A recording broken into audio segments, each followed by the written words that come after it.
Hola, soy José Antonio Melville, doctor en Ciencias Antropológicas por la UAM Iztapalapa, donde también cursé la maestría en Ciencias Antropológicas y licenciado en Ciencias de la Comunicación por la UNAM.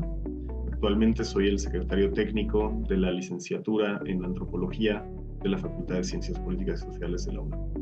La tesis por la que fui premiado a la mejor tesis de doctorado en Ciencias Sociales por la Academia Mexicana de Ciencias se titula Disolver y coagular, élites, corrupción y la CICIG en Guatemala. El tema, digamos, general es la formación del Estado guatemalteco a partir de la Guerra Civil y hasta el 2020, y trata sobre todo del elemento de corrupción como uno importantísimo para la formación del Estado actual en Guatemala. Está inmiscuido en un ensamblaje, digamos, conservador y de derecha que lleva años, que dificulta un poco las cosas en temas sociales, porque las élites, ¿no?, protagonistas de mi trabajo, pues tienen una condición ajena al gobierno que les permite una permanencia y una reproducción distinta a los actores gubernamentales, y esto las provee de influencia transgeneracional, y ese andamiaje que crearon pues es uno que condiciona mucho las capacidades de otros actores que quizás pueden buscar un cambio o no en Guatemala, pero que sí han como moldeado el régimen de alguna manera, lo que antoja difícil un cambio. Quizás este texto está centrado en Guatemala, pero quizás podría leerse en claves latinoamericanas para realzar la importancia de las élites y de la corrupción en nuestros sistemas políticos. ¿O por qué es importante el tema que investigué? Me parece que engloba muchos de los movimientos y estrategias globales en torno a los combates, digamos, a la corrupción, en este caso protagonizado por la CICIG, la Comisión Internacional contra la Impunidad en Guatemala, que curiosamente inicia actividades con un gobierno señalado por ser de derecha. Y también es de mencionar que la firma de los acuerdos de paz se dio por un gobierno de derecha. Entonces, queda como de manifiesto cómo los grandes cambios dentro de Guatemala han provenido no de la izquierda, sino de la derecha. Esto no es un halago a la derecha, sino que utilizan esta como apariencia de que las cosas van a cambiar para que todo siga igual. En Guatemala se conoce como el gatopardismo guatemalteco. Sobre todo es un tema relevante, me parece, porque habla de procesos, ¿no? Todo el proceso de corrupción, no desde un punto de vista de cómo vamos a combatir la corrupción, sino centrado en la función de la corrupción para la formación de un Estado desigual que constantemente recuerda y reproduce la desigualdad, ¿no? Al tratarse sobre todo de corrupción en las élites, queda en evidencia cómo son tratadas diferente a la población en general, ¿no? Y eso recuerda el ciclo de dominación y la desigualdad intrínseca del sistema guatemalteco, y esto pues provoca una formación de Estado muy lejos de la equilibrada, igualitaria o que vele por los derechos de las minorías, en este caso minorías indígenas, que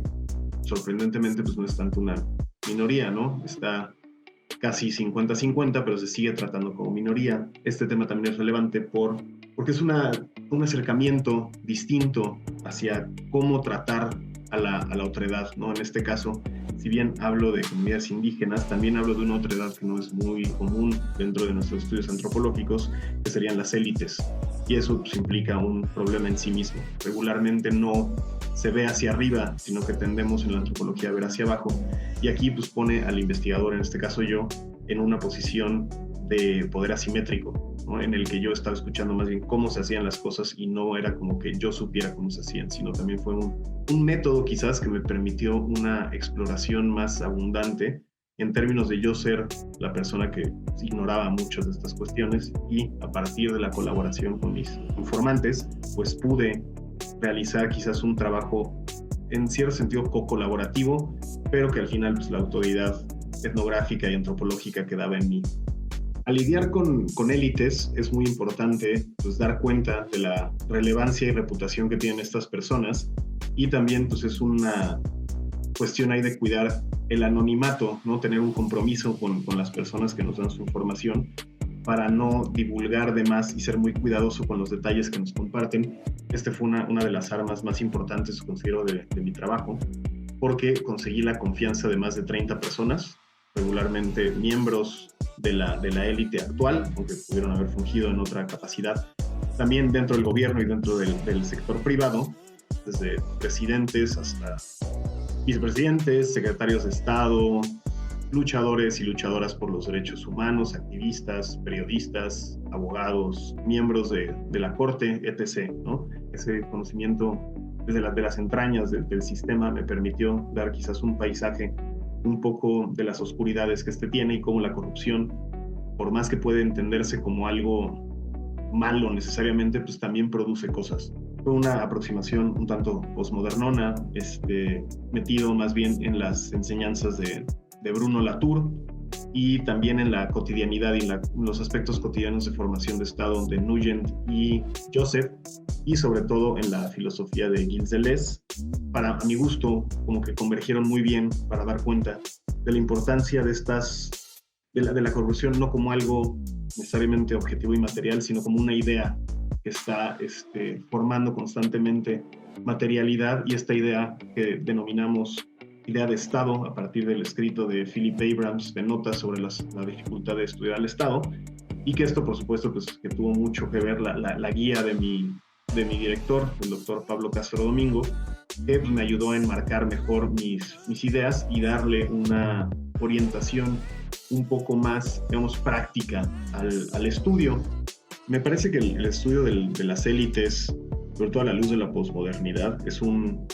campo muy fértil de investigación, porque es algo que pocas veces es abordado y que al mismo tiempo también recibí mucha resistencia en torno a mi proyecto en un inicio. Me parece que es innovador, sobre todo por la manera en que logré conseguir esa información y por las personas con las que hablé, ¿no? Esas en sí mismas, las entrevistas, pues yo creo que son valiosísimas, y esto habla también de una vigilancia constante al momento de escribir y de releer y releer y releer la manera en que he tratado de la que expresé estas palabras, ¿no? Entonces, yo creo que estas investigaciones deberían ser un poco más acudidas, ¿no? O que fluyeran más en la comunidad estudiantil, porque pues es una prueba del saber antropológico y es una manera como de salirnos un poco de nuestra cabeza o de las tradiciones o lo que pensamos que es el objeto de estudio tradicional, y poner a prueba la antropología en dimensiones que quizás no son tan socorridas y que a mí me parecen que son indudablemente ilustrativas de nuestro mundo. Ya lo decía Richard Adams, no podemos entender al campesino si no entendemos al que está arriba, a los grandes señores hacendados y etc. En este sentido, eso es lo que se buscó con la tesis, ¿no? Entender a los de arriba para dar otra visión a los de abajo, y sobre todo en este movimiento constante posmoderno de la formación de Estado. Afortunadamente he tenido la dicha de ser docente por ya más de 8 años en la Facultad de Ciencias Políticas, y mi interés es seguir andando ese camino, encontrar quizás un concurso, alguna plaza que me permita más estabilidad, pero mi idea es mantenerme en la academia y en la docencia. En términos de proyectos futuros, me interesa probar las ideas que quedaron explícitas en la tesis en otros ambientes, ¿no? Seguir tratando esta aproximación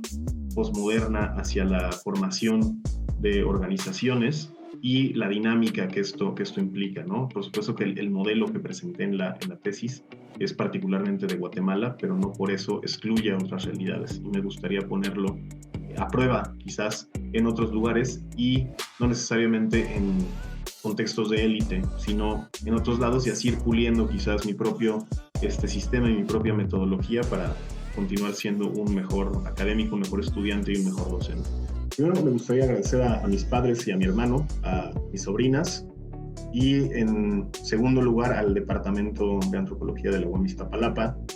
sobre todo a mis profesores y profesoras, a mi director Pablo Castro Domingo, a Nancy Flores, a Soco, ¿no? Que son el corazón que late en ese departamento, y a todas las personas que me prestaron sus ojos para leer esta tesis, al doctor Emanuel Rodríguez, a la doctora Rocío Gil, a la doctora Margarita Zárate, a Mariana Portal también, la doctora Mariana Portal, al doctor Leonardo Tirtania, al doctor Raúl Nieto, al doctor Ricardo Sáenz de Tejada, que fue mi lector externo, y también al doctor Luis Rodríguez del CIMSUR, que me ha hecho muy buenos comentarios y me ha ayudado mucho en este, digamos, inicio de carrera doctoral. Y también, pues, definitivamente a mis informantes, a mi familia en Guatemala, que me permitieron sus redes, me permitieron sus palabras y que confiaron en mí para hacer como esta vasija que las iba a mezclar, iba a dar un producto que considero que es de mucha calidad y sobre todo, bueno, también se me está olvidando a la comisión dictaminadora del premio a la mejor tesis doctoral en ciencias sociales de la Academia Mexicana de las Ciencias.